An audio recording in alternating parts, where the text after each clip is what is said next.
Fresh takes. Get your fresh takes here. We're reviewing Ironheart, all 6 episodes of the new Disney Plus show. Yes, we're doing spoilers. I'm saying it here in the intro. If you don't want more, don't listen to it. If you do, welcome. And yes, we're doing intros again. Cue the music.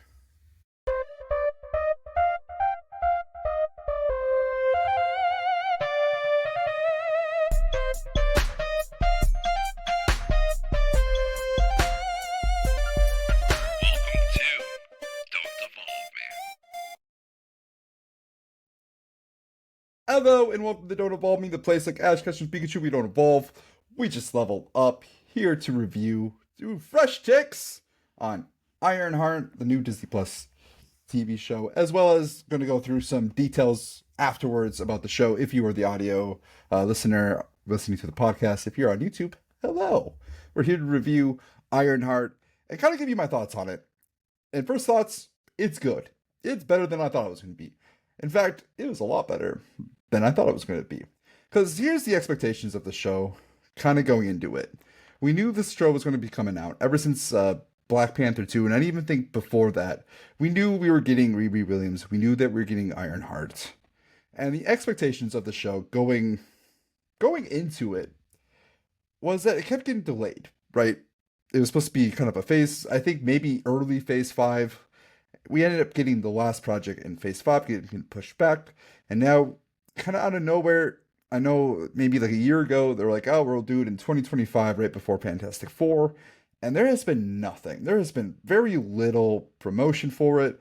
It seems like Disney was just kind of like, yeah, we will release the project because it's done, but we don't really have a whole lot into it. So as a fan, as a podcaster, as someone who reviews movies, and if I wasn't reviewing movies, I'd be doing this anyway, just because this is something that I just really enjoy. It's something that I discuss with my friends often. Is that I didn't have high hopes of Ironheart heading into it, even if there was promotion, if there was not. But since there wasn't much promotion from Disney, I thought this show was going to be awful. Like I was expecting meh quality of show. I was expecting Secret Invasion level of quality because we're getting no promotion, like none whatsoever. Like Echo at the very least was kind of like where I thought the show was going to be. And so I, as a podcaster, was just going to be like, you know what? I'll watch the show. I'll review it at the end, and I'll probably be talking about how awful it is and why Disney didn't really care to promote this. That is not what we got. And as a fan of Riri Williams, as a fan of Ironheart, and you can see the comic that I have up on the wall. When I started comics, Riri Williams was like the Iron Man for me. Riri Williams and Doctor Doom were, and you can see both them, both the Iron Mans at the time, because Tony Stark died in the comics, and we had Doctor Doom and we had Riri Williams kind of not fighting each other, but sometimes like they were rivaling each other whether or not who's going to be the next Iron Man. Of course, Marvel has no balls, and Iron Man comes back because that's how comics work, and more or less why I kind of stopped reading comics because after 5, 6, 7, 8 years or so, actually every couple of years, they replace, storylines repeat. Anyway, getting off topic here. Ironheart, the show, is a lot better than I imagined. I thought worst case it's secret level or secret invasion level of quality. As in it's a miss show, over budgeted, just not really written well, just kind of put together to be put together because people were asking for it. And that's not what the show was. Best case, I thought the show was going to be high quality, um, maybe around the 3, 4 range, the good. No, actually, I didn't give you like a 4 a chance. I thought at most it was going to be like Hawkeye level quality, where it's solid, but at the end of the day, it's a run of the mill Disney Plus show. And at the end of the day, it kind of was a run of the mill Disney Plus show, but it's a little bit better than that. So breaking it down, what is Ironheart? It's a 6 episode series. They released 3 episodes 1 week, 3 episodes the next. A really weird release schedule. Basically, like, let's get it out there before Fantastic Four. Won't get much blowback, and that's what it came across. And after watching the 3 episodes, we talked about it with Brandon on Sunday. I kind of looked at him and I was like, "This show's pretty good. It's a pretty good show." And the reason why I say it's a pretty good show is it feels authentic, right? Riri Williams is about an MIT student who gets kicked out of college.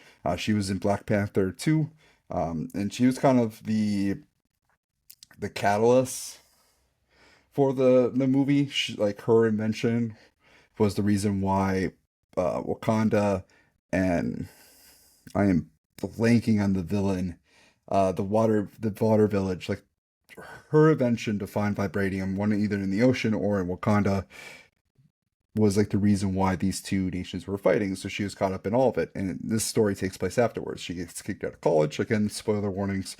And it's kind of like, what do you do now? And what I really loved about it is that Riri Williams just feels like Tony Stark in the street. Like she feels like, what if, and like the show even plays this idea of like, what if Tony Stark wasn't a rich kid? What if he didn't have all the resources available? Would he still be Tony Stark? Riri Williams is essentially the brilliance of Tony Stark, but she wasn't a rich kid. She has to make her way. She has to find funds to do her projects. And the show kind of like illustrates that Riri isn't the hero that we typically follow. And I think that's interesting. I enjoy the fact that we're not following a straight up hero. We're following somebody who is a little bit different in the mold. She arguably is an anti-hero. This is in the comics. Riri Williams is kind of like that do-gooder inventionist, but didn't have much of a personality to her. She didn't have much of these like traits. And maybe she did later on in the comics, but like in the comics that I read, she was kind of bland. Her whole story was uh Tony died. She gets Tony's AI, and her AI kind of like build out her suit, and she becomes a hero. And it's kind of just a very generic story. Whereas this story is Tony dies, she kind of like taking up this legacy of, so to speak. But the show dives into why she's taking up that legacy. Whereas the comic didn't really do a great job at it. Like it was there, but it wasn't written well. And the show dives into the fact that like she lost two people that she loved. She lost her best friend. She lost a stepdad that she cared about a lot. And she didn't have the ability to stop it. She watched them bleed out. And the show explains in a really good way like why this motivation drives her to be who she is. She is someone who will sell weapons off to people. She will use her inventions for bad things or help people finish assignments and be very unethical, so to speak, and a little reckless with her behaviors. She'll be reckless with her inventions so that she can create her inventions. And like the whole motivating line is, I want to do it because I can. And it's a show that's just written really well. And when you dive deeper into all of it, you can tell that there's a lot of good pieces here in the show. You have Riri Williams. You have her breaking down her character, why she does what she does. And then you have the flip side of it, of Parker, the Hood, and why that matches. And you have this idea of like science versus magic. And I'm just talking, as I'm thinking of things. And apologies, I haven't written down this to begin with. But the show just does a lot of great things really, really well. It doesn't just give you a story and it expects you just to believe it and go with it because it's superheroes. It breaks it down into little pieces, right? She doesn't just have a suit. She has to build the suit. She has to rebuild a suit. It's thinking like, how does she get these pieces? How does she work within this world? What's the laws? What's the legality? All these different things. Her getting recruiting into this gang of Parker the Hood, who is a very interesting villain. He's not just this, like, he isn't the straight up Iron Man villain you would think of. He is a very opposite, which I really love that for a villain. Like, hey, if you can't beat it via technology, which is your whole strength as a superhero. How do you overcome? How do you overcome that? And I really like that aspect of it. So you have Parker the Hood. He gets his power from this magical source elsewhere. Riri joins him because Parker can give her the funds that she needs. They just have to, hit up and steal from rich people. And it gets very bloody very quickly where Parker the Hood ends up thinking he has to take out Riri. And it's just is very interesting things of events. You see the anxiety of her. You see her breaking down. You see how her mind, how it works in the play. And this is not even into the fact that the AI aspect of the story, which I think really is like the driving factor of the story. And it's also kind of like believe it because it's science type of thing, but I think there's more to it. And I want to touch upon that a little bit. So in the comics, Riri gets this AI that's Tony Stark, and it's basically Tony Stark's character coming back from the dead without actually coming back from the dead in a believable sense. And it is believable in the comics. Plus, it's comics.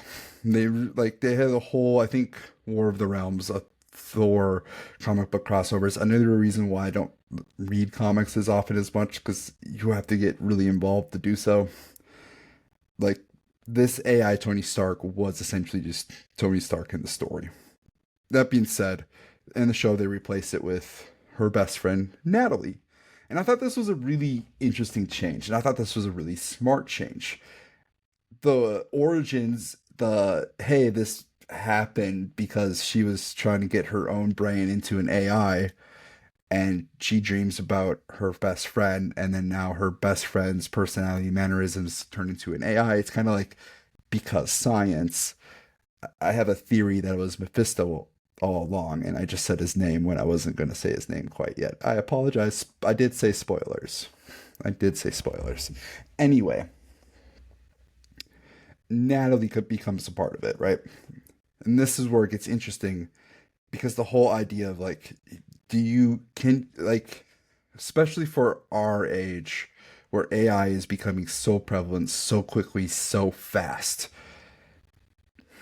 If you have the ability to take someone's personality and put them in an AI, and then that person can be visually created via AI, is that something you do? Is that something ethical?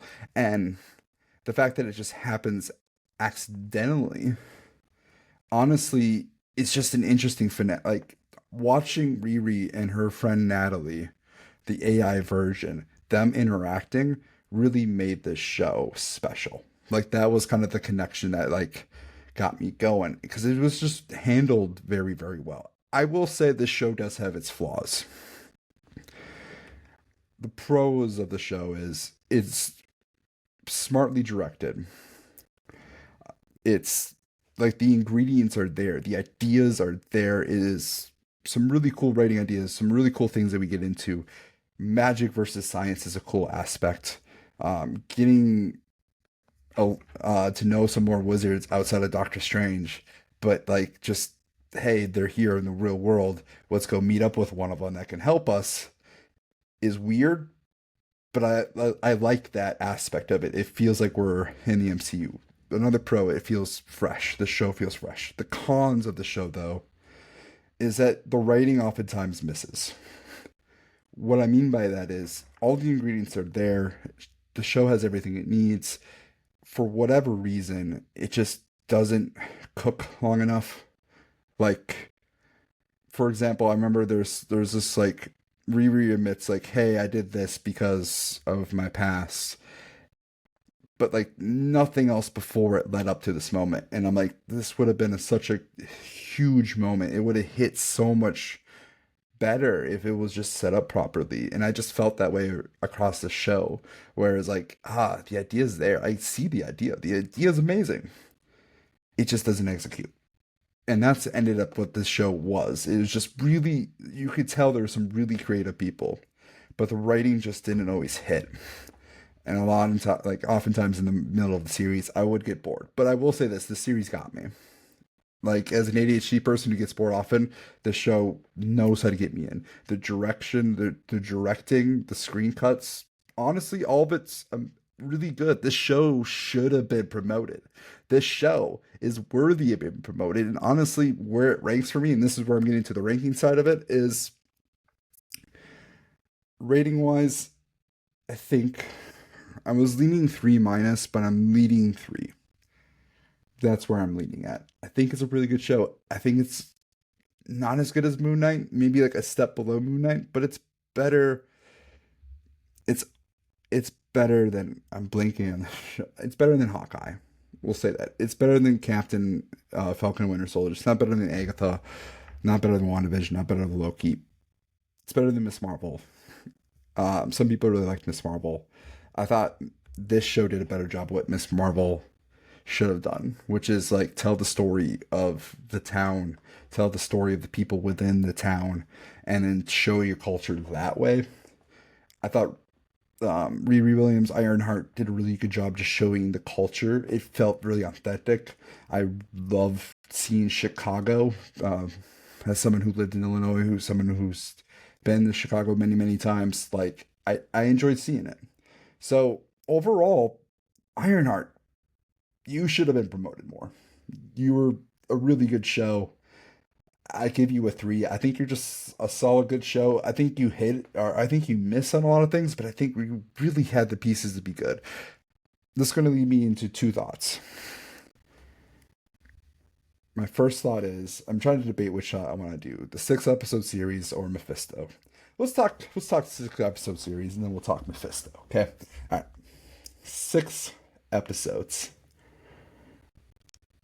I hope this is the last time we're getting a 6-episode series. It's just weird. I don't know how else to explain it. I don't know how else to say it. It's just it's such a weird amount because it's like not enough for an actual television show, but it's just too much to be a movie. And I honestly feel like Ironheart could have been a really good but smaller budgeted Disney Plus movie. That's what I feel like it should have been, or a full-on film feature, or make it a TV show where it gets 8 episodes at the very least 8. 6 just feel weird. It feels off. That being said, I know there's miniseries that have 6 episodes. I'm not saying that there can't be success with it, but it felt like what the show lacked was just time. Like it just wasn't, it didn't give us enough time to properly set up things and with enough emotional payoff for a lot of the backstory stuff with Riri Williams. And a lot of it was, it just needed more time to cook. I think the ingredients of a really good TV show was here. And the 6 episodes just feels like a miss. So I don't know what Disney's doing with it. I hope they're done. I hope they're finished. They're focusing more on movies. I like the TV shows. I want to see more of it. 10 episodes, please. Like 10 episodes just seems like the right amount of TV. Anything less just feels like you're shorting us out narratively. Anything more just feels like you're drawing more out. 10 episodes. Game of Thrones. Season 1 through 6, when we got 10 solid, high quality episodes. Feels right. Last of Us Season 1, we got 9. Felt like we were 1 episode off. 1 episode. Last of Us Part 2, I think we got 7 or 8 episodes. I felt like we should have had at least 3 more. Like, 10 episodes, guys. That's it. I don't want the 23 of the cable. Don't want the 18. Don't want 13 of Netflix. Just 10. 10 solid, high quality episodes. I feel like it would be perfect. Okay. Let's talk Mephisto. I want to say in a vacuum, the Mephisto scene in Ironheart was awesome. It was cool to see. I would say it's like a lesser version of what happened with Loki with Kang. But I thought Sasha, the guy from Borat. I need to get better with these names. I'm looking it up now. Sacha Baron Cohen did a great job. Didn't even realize it was him. Like I knew he was like rumored to play it, and I saw him. I'm like, is that the guy who played Borat? Because this dude's awesome. And I looked it up. It's like, oh, it is. He did a great job. And honestly, I want more Mephisto. I wanted more Mephisto 5 years ago. And I think this is where my overall frustration is. And I know Nando cut his whole title. I didn't watch it, but his whole title was like the finale of Ironheart is frustrating. And I have a feeling the reason is, and I didn't watch it, but the reason is that we should have had Mephisto in a lot of projects beforehand. And I 100% agree. At some point, I'm going to get Brandon on. We're going to talk about it because we were joking about Mephisto coming in Daredevil. We thought that would have been a cool original idea because like it would have just fit more with like the Daredevil Born Again type of thing. And here we get in Ironheart, and I wasn't expecting it whatsoever. I didn't like they didn't pull the trigger on Mephisto in WandaVision where it made sense, right? Where does Agatha get her magic? Tommy, Billy, like they were born from what? The shards of Mephisto. Okay. We had a couple other villains that were teased. We didn't see them. The Reaper being one of them, also tied to Mephisto, but we didn't see that. We didn't see Mephisto. Okay. So we didn't get Mephisto in WandaVision. That's fine. We didn't get Mephisto in Doctor Strange, Multiverse of Madness, which wasn't expected, but like that's a place where he'd show up. Wasn't in Spider-Man, which like again, if you think about it in the sense of like Doctor Strange is there, the fact that he had to make a choice between every like the universe collapsing in on itself or people not realizing he's Spider-Man, that's a very Mephisto thing to do. So there's that aspect of it, right? He wasn't in Spider-Man. Then you have Agatha all along. We said the name Mephisto. Finally, we got like there was some acknowledgement that he exists in the universe, but guess what? Doesn't show up, even though it would have maybe made sense for him to show up. So, and then we have Daredevil. We were joking, me and Brandon, me and Meme were joking about Mephisto showing up because Daredevil, Born Again, Matt gets shot, like wanting that to be something bigger than just, oh, he pops up and he fights Hurt. We didn't get that. And I knew that we had the Hood, and I knew that the Hood got his magic through something similar to Mephisto. I honestly just thought they weren't going to put him out. And then, boom, here he is in this show of all shows, a show about Ironheart, a scientist, right? Who previously, the other thing she was in, it was, Black Panther, the other country or the other nation with scientific implications. I didn't think Mephisto was going to be in Ironheart. I had no, like, I would have been a lot more prepared to be talking about Ironheart if I knew Mephisto was going to be showing up. Because we've been joking about for Mephisto for the last year. So I am, like, weirdly kind of frustrated that this is the show that he pops up in because I'm like, Mephisto should have been treated a lot bigger than this. Like, Mephisto's a huge deal. He's a huge villain in the comics. He pulls in together so many different heroes. Daredevil, he pulls in Agatha, Scarlet Witch, Tommy and Billy, Spider-Man. Literally, like, you can argue that he can bring in anybody. And we didn't get him until Ironheart, which I think Mephisto did this series wonders. I think it elevated it at least a half little bit. And I really love what happened with Riri Williams at the end, with her taking the deal. I really, it leaves me with the show thinking on the idea of like, what is a hero? Can you be a good intentioned person if you take deals like this? Can you be Ironheart? This like, it's an intriguing ending. But just like how TV shows or studios or writers, they make sure they use their villains like in smart strategic places and put them in the right spots. it feels like Disney didn't do that here because I'm like, you should have used Mephisto in all these other like shows, but you use him here in Ironheart, where it was probably needed to make her character better and makes the Hood a more interesting character, but man, you missed so many other cool places to put him. So, in a vacuum, I thought the whole Mephisto stuff is. I rated a 5. It's up there with Kang. Maybe like a tad less. Maybe it's a 4 out of 5. But like, it does wonders. I want more Mephisto. I want more of his character. I think it's dope. I'm just frustrated we didn't get him 5 years earlier. That's where I'm at with him. But yeah, Ironheart. I'm gonna wrap the video up here. I would say it's a 3. It's a good show. It has its flaws. It doesn't completely execute, but really it has the ingredients for greatness. And I wish it could have gotten there. I don't know if Disney really did it, helped it out with a 6 episode series, but it was a really good show. So honestly, hats off to the directors, hats off to the writers, Dominique Thorpe, and everybody else who was like a part of the show.